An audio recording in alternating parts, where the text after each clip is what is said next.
¿El oro 4000? ¿5000? ¿6000? La pregunta no es cómo, sino cuándo. Pero si quieres saber por qué, en el capítulo de hoy te doy 5 razones por qué invertir en oro.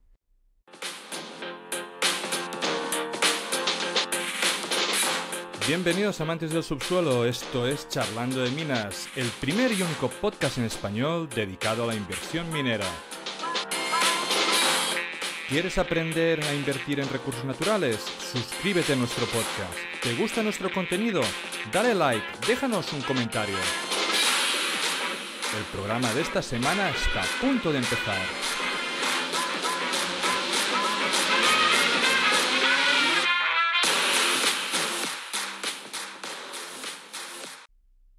A todos aquellos que habéis llegado hasta aquí y escucháis cada semana este podcast, pero no estáis suscritos, por favor, suscribiros. Es el único favor que os voy a pedir. Haciendo este pequeño gesto, me ayudáis a llegar a más gente y poder traer a mejores invitados. Así que nada más, muchas gracias por estar aquí cada semana y os dejo con el episodio de hoy. Bienvenidos a Charlando de Minas, el único podcast en español dedicado a la inversión minera y de materias primas. Primero de todo, agradecer muchísimo todos los mensajes que me habéis enviado o me habéis dejado en los vídeos de la semana pasada para el inicio de temporada. Valen un montón para mí y la verdad que no esperaba que muchos estuvierais tan ansiosos de que volviésemos a empezar la temporada. Am, Como dijimos desde hace ya 4 años en este programa, el oro y la plata han estado subiendo de forma bastante espectacular, sobre todo estos últimos meses. Y no solo eso, sino que las mineras esta vez sí que han respondido. Qué bien que sienta cuando las tesis se cumplen y cuando ves esas acciones deprimidas en su momento multiplican su valor varias veces. Y que no os engañen, pocos canales antes del nuestro estaba ya año tras año explicando estas tesis y apostando por estos assets. Ahora, por un lado, las mineras de oro han subido mucho y debido a presentar resultados espectaculares, donde los costes se mantienen, pero los beneficios son de récord. Y con esto, la plata ha resurgido, rebasando por mucho ya la barrera de los 40 y coqueteando con los 50. Y las mineras de plata también han respondido en el acto, pensando que este precio no es momentario, sino que será sostenible en el tiempo. Pero vamos a resumir qué ha estado pasando con datos concretos. El oro ha subido alrededor de un 41% anual frente al mismo periodo del año pasado. La plata también se ha disparado y ha subido más del 40% en el año, impulsando tanto por la demanda industrial como su papel como activo refugio. Además, previsiones recientes de analistas pronostican que el precio del oro podría seguir subiendo, donde algunos analistas ya indican que podemos rebasar los $4000 a finales de año.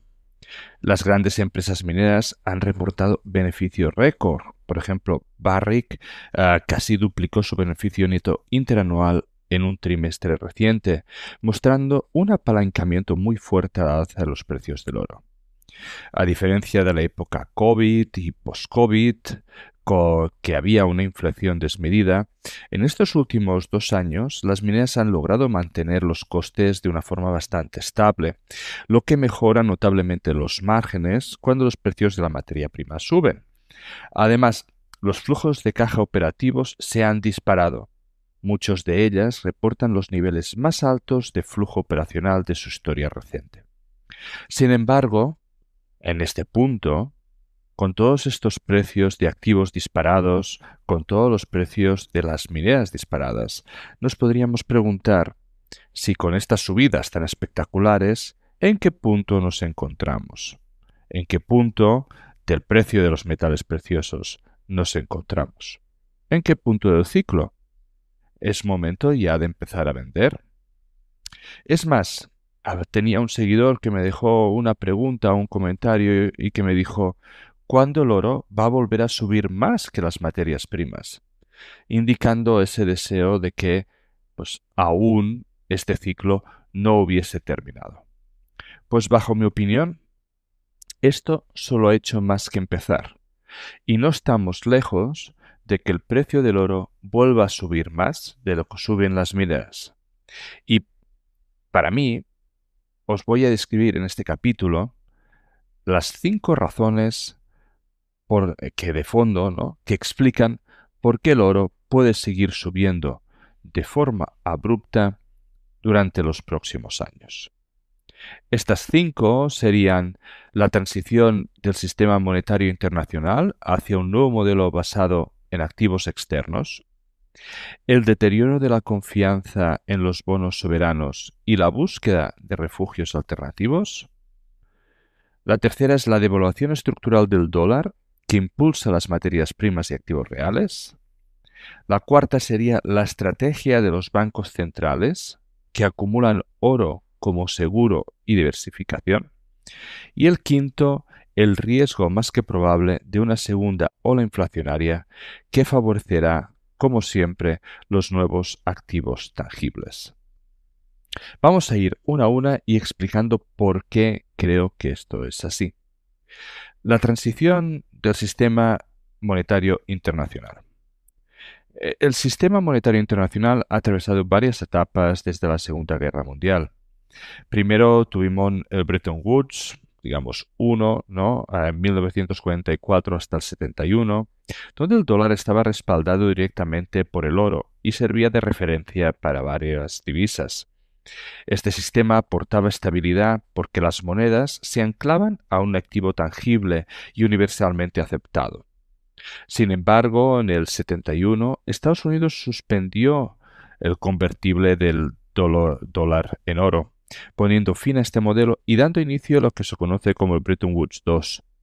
Desde entonces, la confianza en el dólar ya no se basó en el oro, sino en la capacidad de Estados Unidos para emitir y respaldar su deuda pública, así como en el papel del dólar como moneda de referencia para el comercio internacional. Este sistema funcionó durante décadas porque el mundo entero compraba bonos del Tesoro y aceptaba dólares como medio de pago global. Hoy, ese equilibrio empieza a quebrantarse. El exceso de deuda y la pérdida de confianza en Estados Unidos está acelerando a lo que muchos analistas están empezando a llamar el Bretton Woods III, un nuevo marco en que las reservas internacionales y el comercio se están anclando progresivamente en activos externos tangibles, principalmente oro, pero que a medida que vaya avanzando se puede derivar en otros activos adicionales como puede ser criptomonedas o el Bitcoin o otras materias primas estratégicas, en lugar de depender únicamente de la deuda estadounidense. De hecho, en muchos países que tenían una gran proporción de sus reservas en bonos del Tesoro han empezado a reducir esa exposición de manera constante. A esto se suma un dato clave. En los próximos 3 años, Estados Unidos tendrá que poner en el mercado alrededor de un tercio de total de su deuda actual. Este proceso puede suponer una auténtica inundación de bonos, aumentando la percepción de riesgo. En este escenario, el oro recupera protagonismo como un activo neutral, sin riesgo de contraparte, y se consolida como pieza central en un sistema financiero que avanza hacia un mundo mucho más multipolar. El segundo punto, el deterioro de la confianza de los bonos. Durante décadas, los bonos soberanos, especialmente Estados Unidos y Alemania, se consideraban activos más seguros del sistema financiero internacional. Eran sinónimos de liquidez, de respaldo institucional y de confianza total. Pero ese paradigma se ha deteriorado. La deuda pública de Estados Unidos supera ya los 36 billones de dólares y el pago anual de intereses ronda el billón. Esto ha generado un círculo vicioso. Se emite más deuda para pagar la deuda existente, lo que eleva los costes de financiación y agrava todavía más el déficit. En Europa la situación no es muy distinta. Incluso Alemania, tradicional defensora de la disciplina fiscal, ha flexibilizado sus reglas y ha puesto en marcha programas de gasto por cientos de miles de millones, aumentando también la percepción de riesgo dentro de la eurozona. Además, la correlación entre bonos y bolsa ha dejado de aportar la diversificación clásica. Hemos visto episodios en que ambos caen al mismo tiempo, algo impensable décadas anteriores. Y mientras tanto, grandes tenedores como China y Japón reducen su exposición a la deuda estadounidense, al mismo tiempo que los bancos centrales de países emergentes incrementan de forma sustancial y sistemática sus compras de oro. La consecuencia es clara. Los bonos, que durante décadas fueron el colateral perfecto, han perdido parte de esa credibilidad. El capital, buscando seguridad, se dirige ahora hacia activos internos tangibles y sin riesgo de contraparte, como puede ser el oro. En este sentido, el deterioro de la confianza en los bonos soberanos se convierte en unos motores claves hacia la transición de un orden monetario global, como hemos explicado anteriormente. El tercer punto es la devaluación estructural del dólar. La posición del dólar como moneda de referencia mundial se enfrenta a varios desafíos. Entre los principales factores encontramos el exceso de deuda pública en Estados Unidos, una política fiscal expansiva, la creciente presión para recortar tipos de interés y además los esfuerzos de desdolarización liderados por los países BRIC y en especial por China, Rusia o Arabia Saudí. Las consecuencias de este escenario son claras. Cuando el dólar pierde el valor, las materias primas, que cotizan en dólares, se encarecen automáticamente. El oro gana atractivo como activo neutral y sin riesgo de contraparte. Y los activos reales, como el Bitcoin, la vivienda, la tierra agrícola o incluso el arte, tienden a revalorizarse como cobertura frente a la pérdida de poder adquisitivo. Este fenómeno no es nuevo. Ocurrió en los años 70, como ya hemos explicado en este programa varias veces.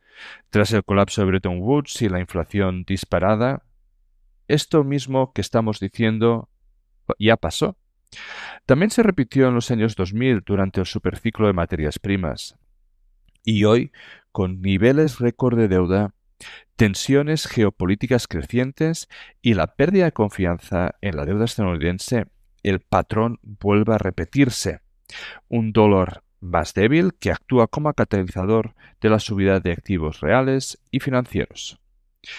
La estrategia de los bancos centrales sería el cuarto punto, ya que estos tienen varios incentivos estructurales para seguir comprando oro, y casi todos están ganando peso a la vez. Como hemos dicho, y lo volvemos a repetir, el primero, el oro es un activo neutral y sin riesgo de contraparte. No depende de la solvencia de ningún gobierno, ni de la promesa de pago de un emisor. En un mundo con sanciones, congelaciones de reservas, tensiones geopolíticas, disponer de reservas que no pueden verse comprometidas por terceros es un seguro estratégico. Segundo, actúan como diversificación frente al dólar o los bonos del tesoro. La acumulación de deuda pública en Estados Unidos y Europa, la volatilidad de los tipos y la correlación cambiante entre los bonos y la bolsa han erosionado ese parte de halo de activo libre de riesgo. Añadir oro reduce la exposición a ese riesgo de duración y de divisa en carteras oficiales de reserva. Tercero, el oro es altamente líquido en mercados como el LBMA o el COMEX. Pueden convertirse rápidamente este oro en divisas fuertes mediante swaps o préstamos de oro, de modo que ofrece liquidez táctica sin necesidad de vender de forma permanente.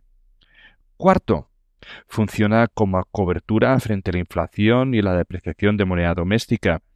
Todos sabemos que cuando suben los precios, caen los tipos, el valor de la moneda local respecto al oro tiende a aumentar, lo que refuerza el balance del Banco Central, especialmente útil en sistemas que marcan oro a mercado como el eurosistema. Quinto, Es una póliza segura ante un cambio de régimen monetario.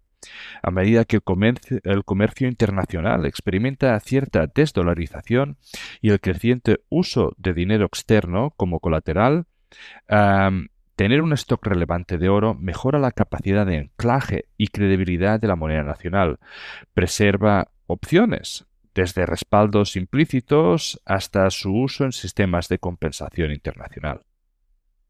Y sexto y último, el oro ayuda a estabilizar las expectativas. Su presencia en las reservas transmite disciplina intertemporal y sirve como activo puente en episodios de estrés financiero, cuando otros activos de la reserva pueden perder valor real. En conjunto, por seguridad jurídica, diversificación, liquidez de emergencia, protección real y opcionalidad estratégica, en un sistema más multipolar, el cálculo del coste-beneficio para un banco central hoy tiende a seguir favoreciendo la acumulación de oro. Y quinta y última razón, el riesgo de una segunda ola inflacionaria. Una segunda ola inflacionaria es verosímil y la hemos ido comentando en este programa durante varias temporadas. Si combinamos la mecánica macro actual con un paralelismo histórico de los 70, es un escenario más que probable. En ese entonces, tras un primer pico impulsado por expansión fiscal, ruptura del ancla monetaria y shock energético, llegó una pausa desinflacionaria breve. Con la economía debilitándose y el desempleo al alza, la Fed de Arthur Burns aflojó prematuramente. Hizo que tipos más bajos y condiciones financieras más laxas estuvieran presentes antes de las elecciones. Mientras el gasto público seguía elevado y la energía repuntaba, esta combinación creó el resultado de una segunda oleada inflacionaria entre el 78 y el 80, más intensa incluso que la primera, que solo se frenó con el shock de tipos de Volcker. Hoy el guión rima. Tras el pico del 21-22, la desinflación del 23, 24, 25, descanso en efectos base, normalización parcial de cadenas y tipos reales positivos, pero en un entorno fiscal que sigue expansivo. Lo estamos viendo en defensa, en transición energética, en reindustrialización. La deuda pública encarece tanto el servicio de intereses que empuja a recortar tipos antes de culminar la desinflación.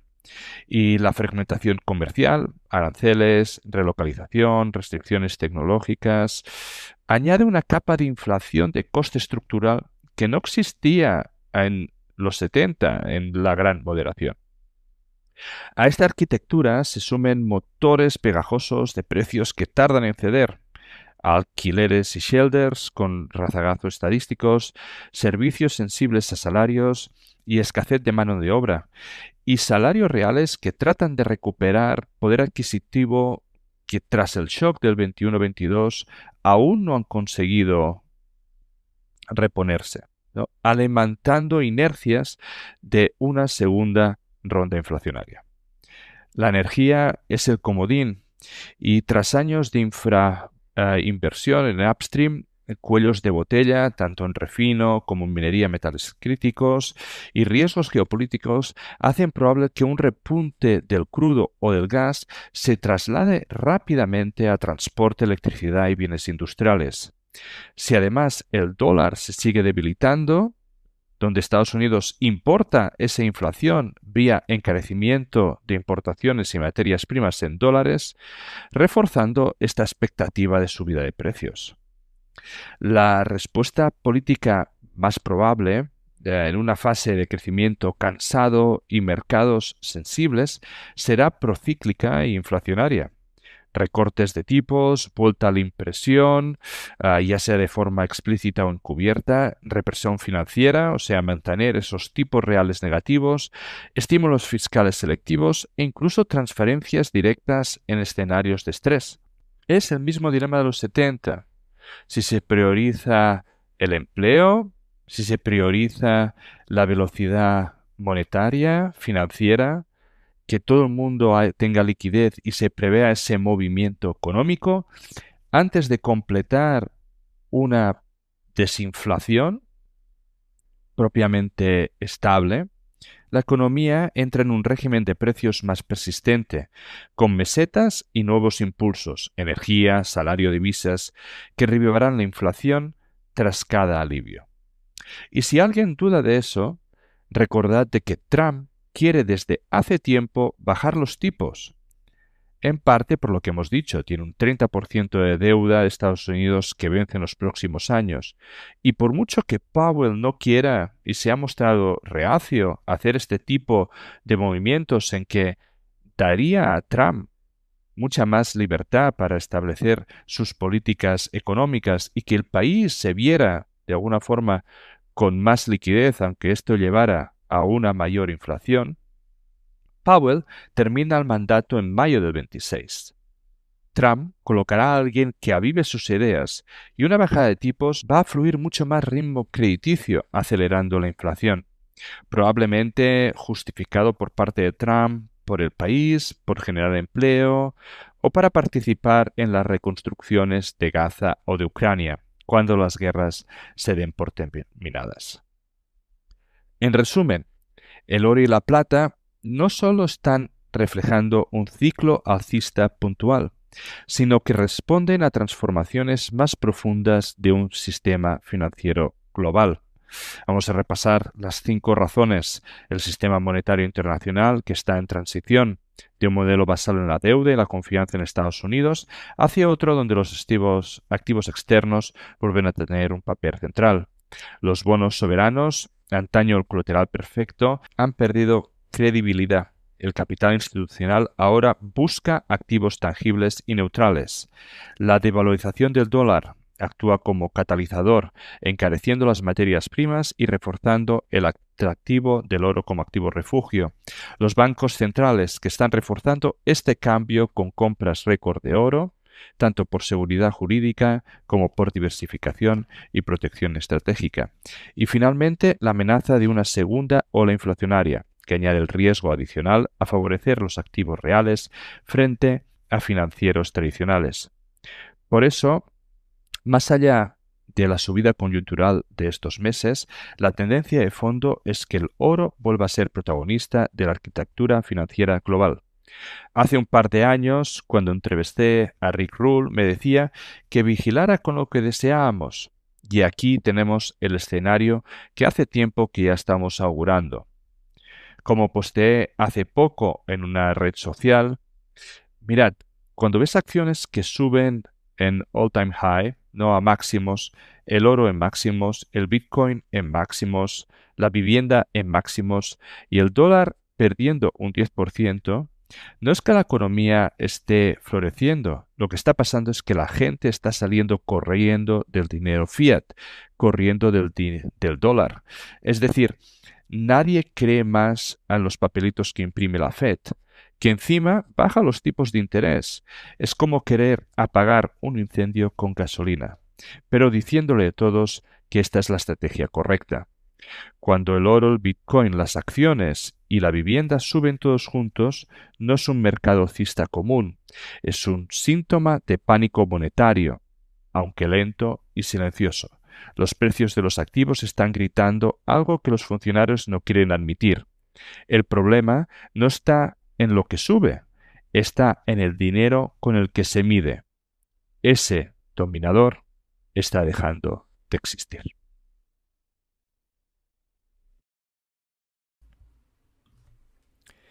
Descargo de responsabilidad. Los contenidos que aparecen en Charlando de Minas no son recomendación de inversión. Amadeo Bonet y sus invitados no son asesores de inversión. Los autores pueden tener algún interés en las compañías que se mencionan en esta publicación. Igualmente pueden tener sesgos y no ser imparciales. La información en esta publicación y de todas otras de Charlando de Minas son impersonales por naturaleza y de carácter generalista y deben ser consideradas como un producto de entretenimiento. Recuerda que el riesgo mínimo de cualquier inversión mencionada en este vídeo es el 100% del capital.